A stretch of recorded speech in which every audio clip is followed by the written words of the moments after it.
না। আরে বাবা মাশাআল্লাহ, অনেক সুন্দর নাম। এই ভিডিওটা দেখতে পাবে ঝর্ণা ব্লগস।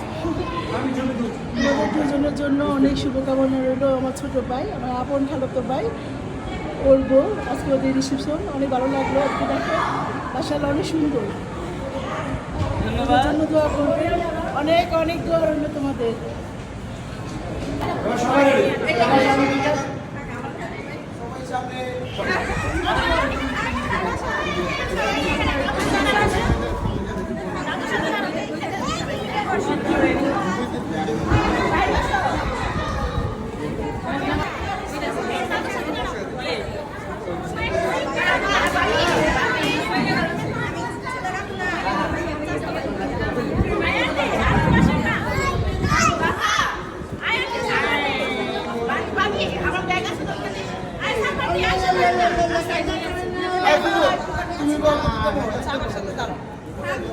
তুমি